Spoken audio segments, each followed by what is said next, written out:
in time, we have very special tributes, and these are surprises that I thought would be more than appropriate. Once again, I would like to thank, on behalf of the Project Cool Breeze group and the committee, Ms. Ann McGill, please come forward. Ms. Octavia Mitchell,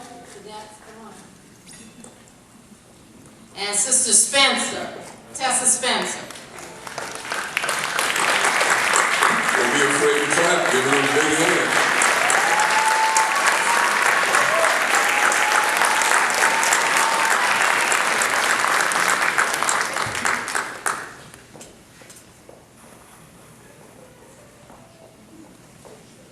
Waiting on you, Tessa. Where's Terry? Hi, Terry.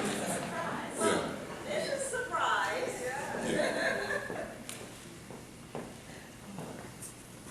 And that's why I was so nonchalant up here, because it is surprising. I didn't know anything about it. But go ahead.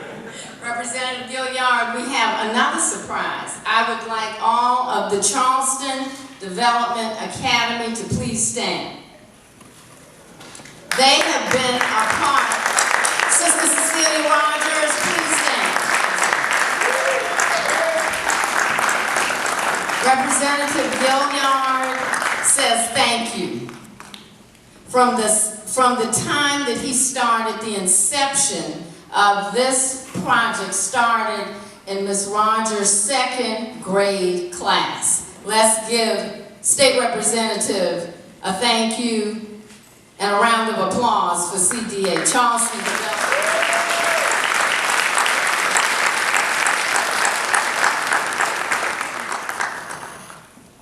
Once again, Tessa, Octavia, Ann, we thank you all for all that you give and all that you do.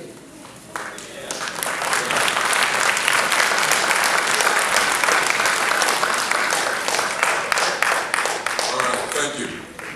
I love that surprise, too. All right, loved it, loved it. You should say this for the hands on the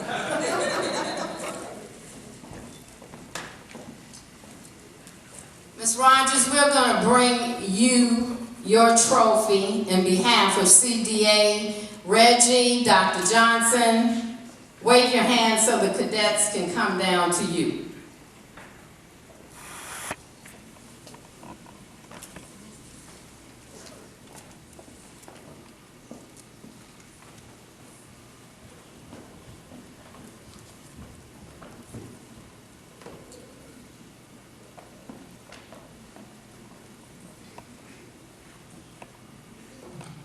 Well, Ann, wasn't that a lovely surprise? I know, I'm speechless. Oh my God, that was so special.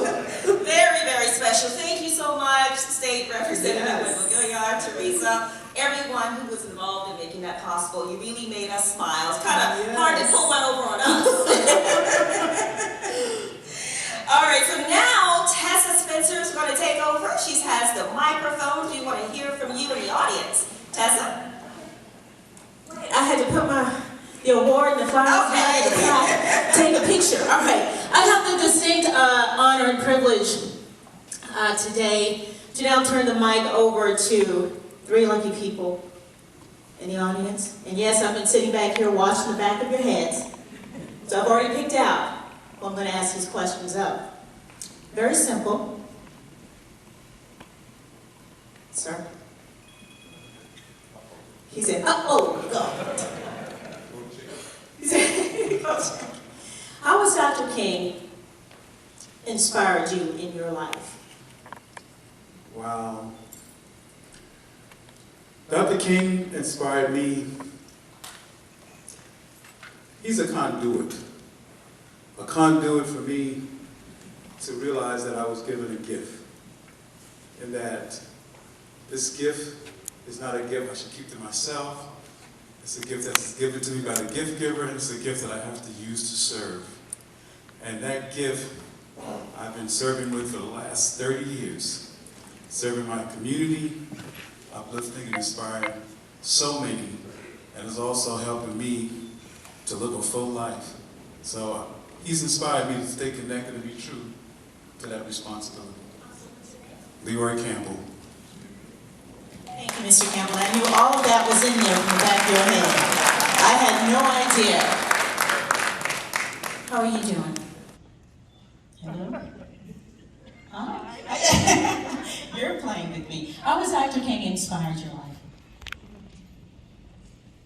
Dr. King inspired me because he had a dream. He had a dream, and I can connect with that dream.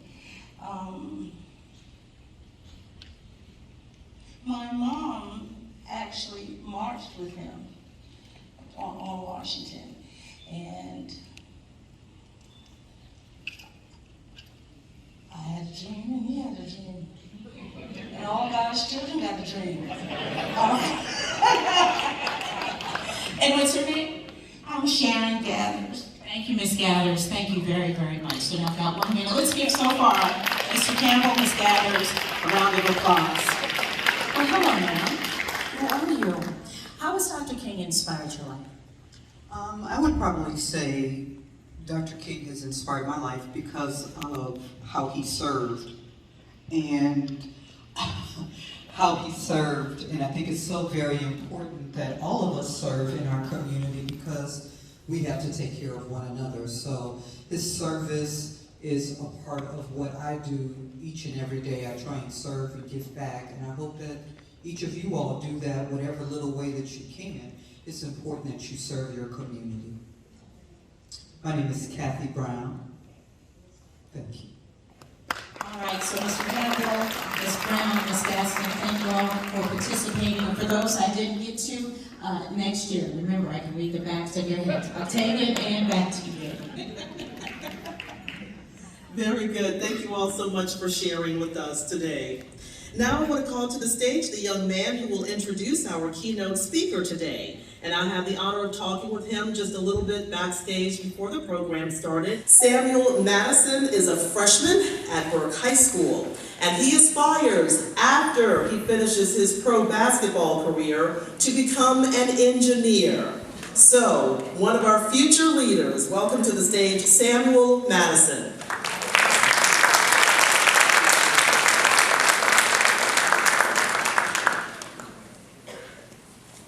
Good afternoon to all. Bogart T. Sellers, born September 18, 1984, is an American attorney, political commentator, and former politician. He represented South Carolina's 90th District in the lower house of the state legislature from 2006 to 2014, becoming the youngest African-American politician in the country at the age of 22. He vacated his seat in the South Carolina House of Representatives to run the lieutenant governor that year, but lost to Henry McMaster. Sellers is also the first vice chairman of the South Carolina Democratic Party. Sellers is the son of Gwendolyn Sellers and civil rights activist and professor Cleveland Sellers.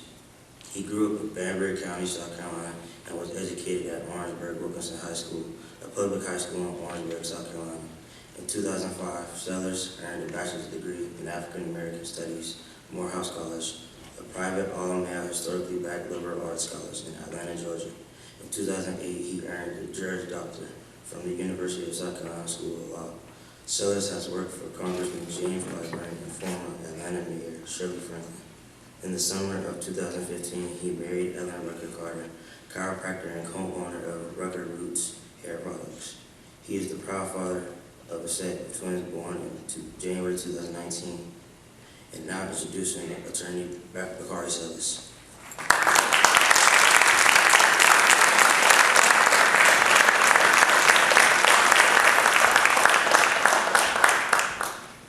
Good morning, or afternoon now, I think. We'll figure it out. Good afternoon. I am from the big city of Denmark, South Carolina. Everybody should go to God's country at least once. My mom and dad, Gwen and Cleve Sellers, would always tell me that the two most important words in the English language are the words thank you. They are not nearly said enough, and so before I begin, I want to say a huge thank you, first and foremost, to all of the honorees today. And I want to say thank you not for the work that you have done, or the work that you are doing. I think it's more important for us to say thank you for the work that you will do, because our journey is not yet over. I have to say a special thank you to all of the elected officials in the room. I have the absolute best title of any politician or former politician because I'm retired. And that means I had the good sense to get out of Columbia. But my good friend, Wendell Gilliard, is still there doing God's work every day. Is Joe Jefferson in here? Yes. Where's Joe? Stand up, Joe. I ain't see. There he is. Joe shows up to everything all the time. I heard you call his name. That is my leader as well. But I want to give these men a thank you, because many times we only go to our elected officials when we need something or when we feel like they're not doing something right. Very rarely do we just take the time to say thank you. And I want to say thank you to Wendell Gilliard, who's become a very good friend of mine over the past 20 years. And it was an honor to serve with him, but even more of an honor to watch him serve. And so, because we are in the middle of the day, I'm going to treat all of you all today like Elizabeth Taylor treated all 7 of her husbands. And that means I'm not going to keep you long. But I think it's time and necessary that we have a conversation today as we honor and remember Dr. Martin Luther King Jr. I want to begin today by sharing a story with you. It's actually about a friend of mine. He was a nice guy with a young family, and a few years ago, out of nowhere, he had a stroke. They still don't know why. He was only 39 years old, decent health, no diabetes, no high blood pressure. He smoked, and he wasn't in great shape, but nothing that would have put him at high risk for a stroke. In fact, the doctors told him there were 2 things they couldn't figure out: why he had the stroke and how he survived. You see, it was a blood clot in his cerebellum right next to his brain stem. And most folks who have that kind of stroke in that part of the brain, they just die. There's nothing you can do. But you see, my friend, he survived. And 10 days later, he was home, walking with a cane. And a month after that, the cane was gone.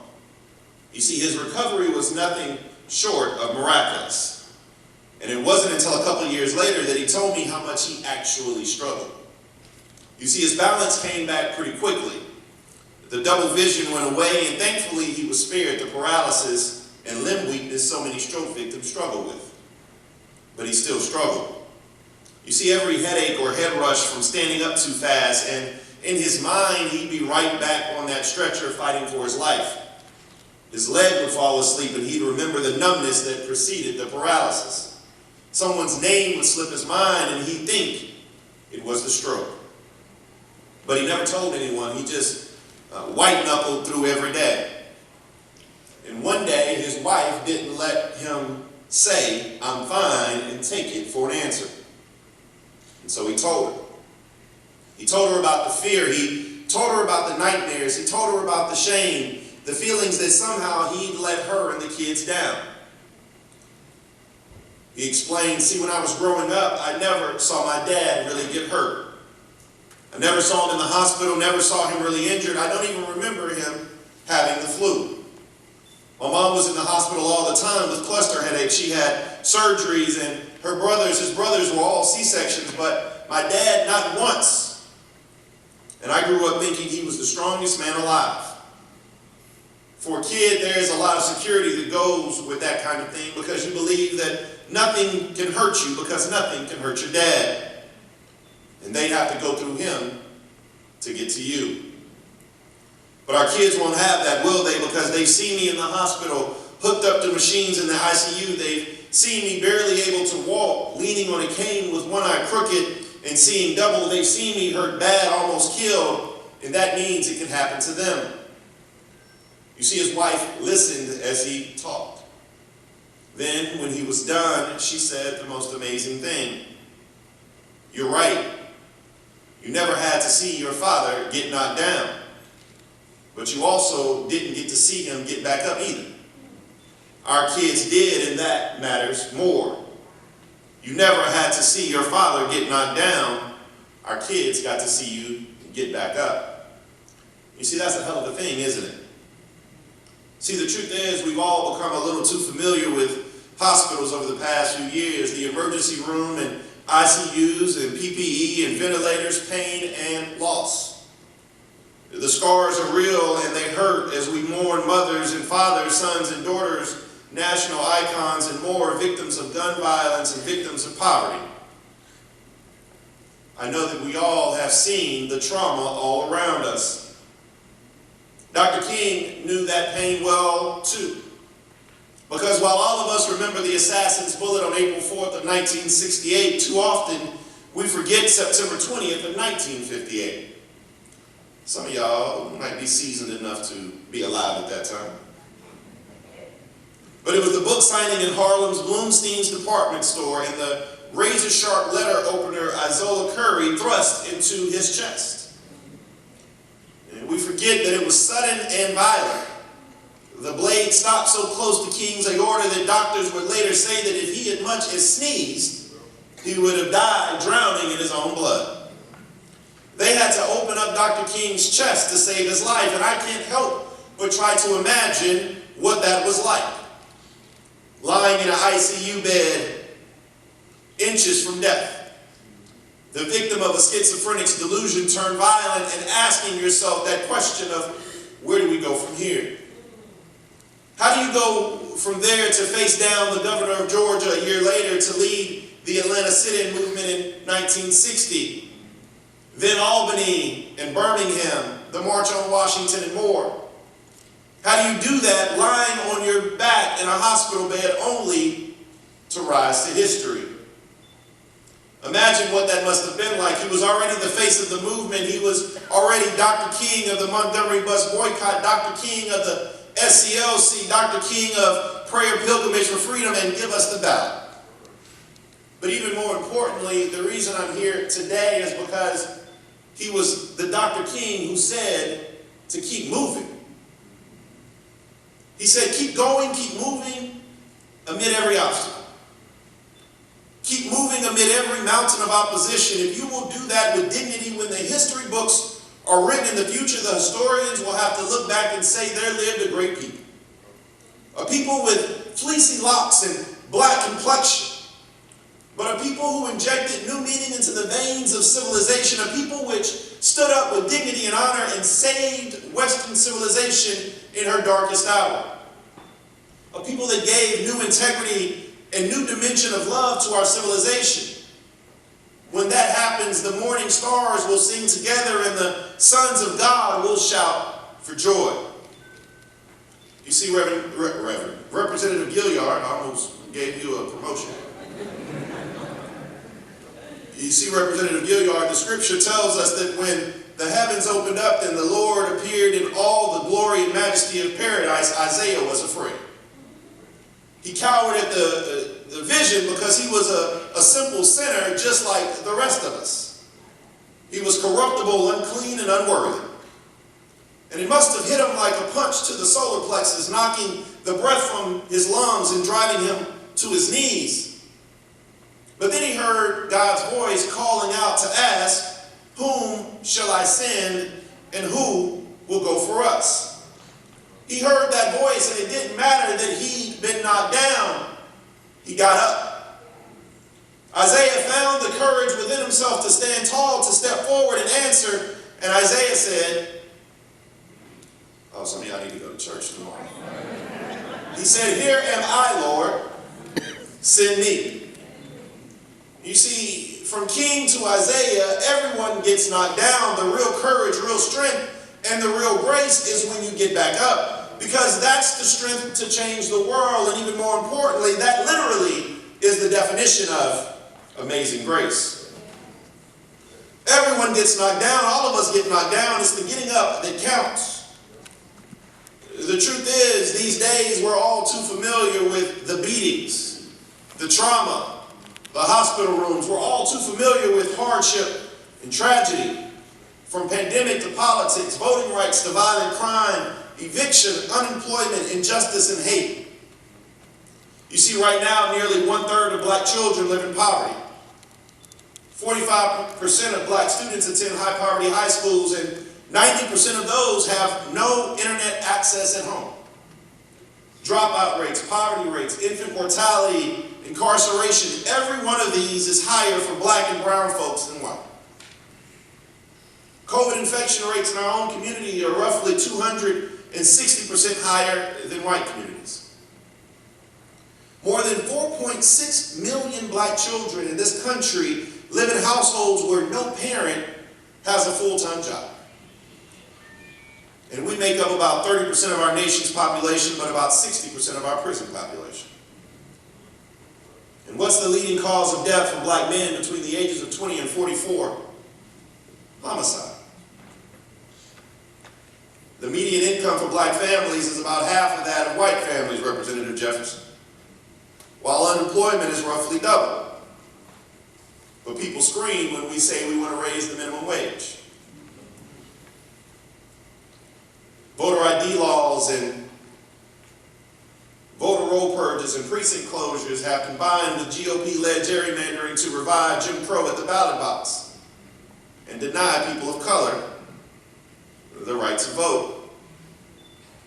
1 in every 3 black men can expect to spend at least part of his life in prison. And black men are 2.5 times more likely to be killed by police than white. But people lose their minds when we scream Black Lives Matter. The world is all messed up, Dr. King said. He said the nation is sick. Trouble is in the land, confusion all around. That's a strange statement, but I know somehow that only when it's dark enough can you see the stars. And I see God working in this period of the 20th century in a way that men in some strange way are responding. Something is happening in our world. The masses of people are rising up wherever they are assembled today, whether they are in Johannesburg, South Africa, Nairobi, Kenya, Accra, Ghana, New York City, Atlanta, Jackson, Mississippi, or Memphis, Tennessee. The cry is always the same. We want to be free. You see, we're all too familiar with hardship and tragedy. We're too familiar with outrage and bigotry. We all carry the scars and we've all been knocked down. But my message throughout this season for anyone who will listen is it's time to get back up. I tell folk that you got to stand up and transform this moment into a movement. A call to action and reaching beyond our history to imagine a new world of possibility. Imagine casting off chains, abolishing mandatory minimums, and expanding access to legal representation. Imagine reversing the militarization of law enforcement, demanding neighborhood cops and community-based policing as the standard rather than the exception. Imagine closing the school-to-prison pipeline and putting our best teachers where we need them most and paying them like the professionals that they are. Imagine if we spent more money on classroom instruction and education instead of incarceration. Imagine an America where everyone who can work has a job that pays them a living wage, and if they can't find a job on their own, we'll find one for them or put them to work ourselves, rebuilding our nation's roads and bridges, because God knows there's plenty of work to be done. Let's invest in local businesses, bring black entrepreneurship back to black neighborhoods, and build a bedrock of local enterprise that supports our community instead of just feeding off of it. Let's register new voters to guarantee a strong voice in the halls of power. Let's take control of our natural environment to keep it from becoming a dumping ground.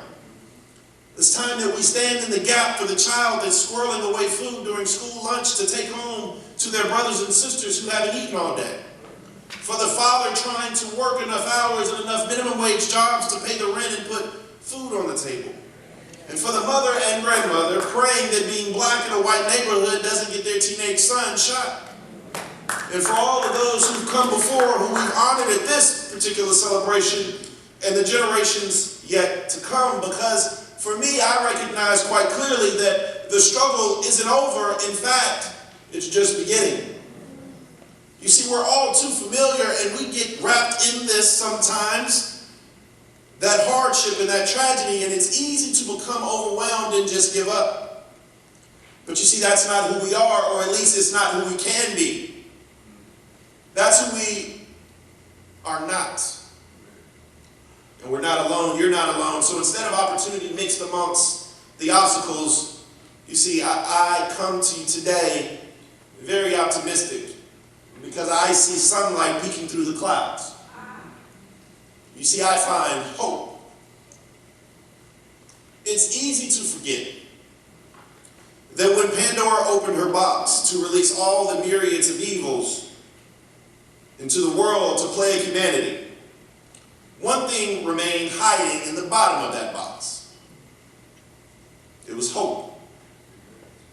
And I want you to imagine just for a moment. Imagine what it was to be that glimmer of hope trapped in this prison with all that wickedness and viciousness, all the villainy and depravity that ever was or ever would be bearing down on you, trying to extinguish your life. But they couldn't do it. All the evil of the world could not overcome hope. You see, that's why we're here today. That's why we've come together to remember a man, to remember his dream, and looking at all too familiar world of hardship and tragedy, we remember that one thing overcomes all, and that's hope. And that's why we stand together. Thank you, and God bless you all.